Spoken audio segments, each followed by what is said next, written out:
Boleh tak ibu bapa bayar zakat kepada anak? Anak dia susah, dah kahwin, asnaf.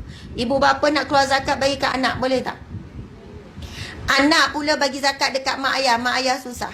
Dia macam ni, atas ke bawah tak boleh bayar zakat. Ibu bapa, ibu-ibu sekalian, kalau ada anak yang susah, anak nikah, dia pula nikah dulu bukan pilihan kita contohnya.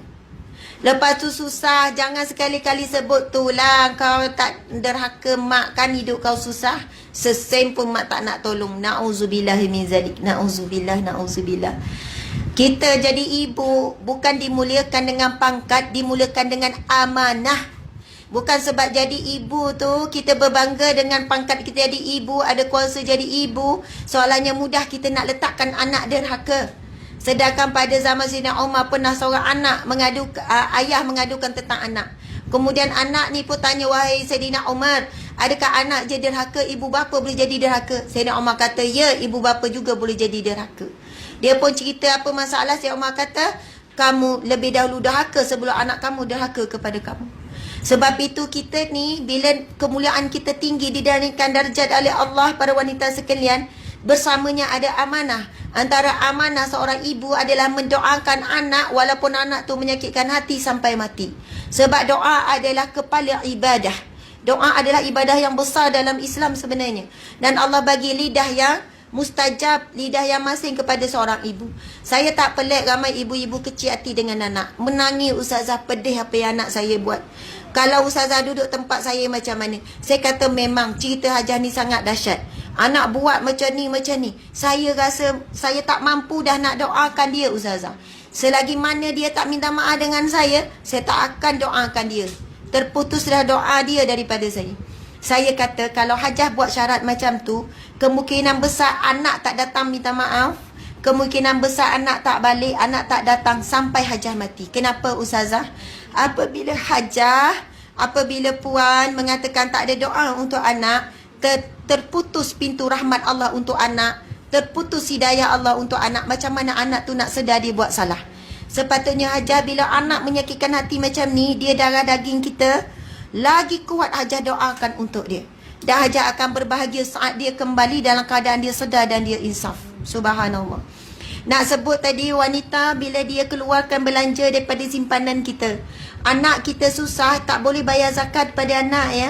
Yang boleh kita buat adalah membantu dia. Dan memang jadi kewajikan ibu bapa yang mampu bantu anak yang susah. Kadang-kadang ibu bapa hari ni minta maaf. Dia dah berkahwin, dia dah ada ni, biar dia berdikari. Orang tu sampai tak ada duit, anak tak pergi sekolah. Sebab apa? Saya sebelum ni, masa sebelum sibuk dengan ceramah, kami buat aktiviti ni aktif. Bantuan orang susah, fakir miskin, ramai orang bagi. Kadang ustazah ambil lah ni, saya bagi transfer duit ni untuk bantu orang susah. Tengok-tengok 10,000 ada orang bagi, 5 ada orang bagi, kadang berkumpul sampai 10,000. Jadi masa tu aktif pergi ke rumah orang ni, jumpa memang ramai orang susah. Kebanyakannya dibuang keluarga, alasan keluarga dah kahwin, survive lah sendiri. Makan nasi garam sebulan, tak ada makan apa, biskut cicak air kosong je. Beberapa minggu anak ni, ya Allah, tengok lapar, buka peti air kosong rumah. Ramai sangat orang kita susah. Saya tanya keluarga dia, ada mak ayah mampu tak? Mak ayah orang senang, tapi dia kata pandai-pandailah nak hidup sendiri, dah kahwin. Sekarang kita kena harus sedar, kadang-kadang kita jadi perantaraan rezeki anak-anak. Tak semestinya anak tu bawa tanggungan kita. Anak dah kahwin pun, subhanallah, kalau kita faham, sedekah karabah sangat besar pahalanya. Bahkan dalam satu hadis Nabi SAW, dalam kitab Al-Kabair, dosa-dosa besar, hadis yang sahih, Nabi bersabda, sesungguhnya Allah tidak memandang sedekah seseorang yang membantu orang yang jauh, tetapi tidak membantu orang yang dekat. Kita rasa kita sedekah dah banyak, ke Palestin kita bagi, ke Syria kita bagi, masjid ni bagi, tapi ada anak kita yang susah, ada adik-beradik kita yang susah, suami kita sendiri susah.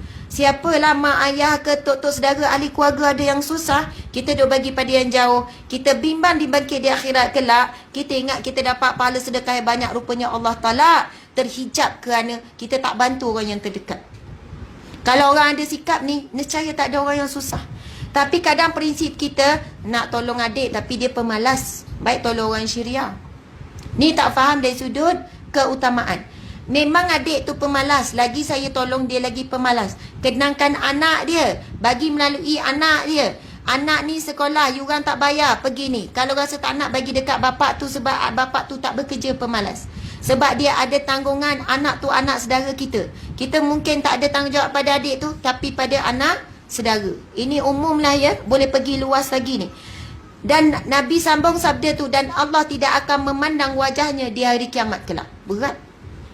Maksud di hari akhirat kelak Allah tak nak pandang orang macam ni.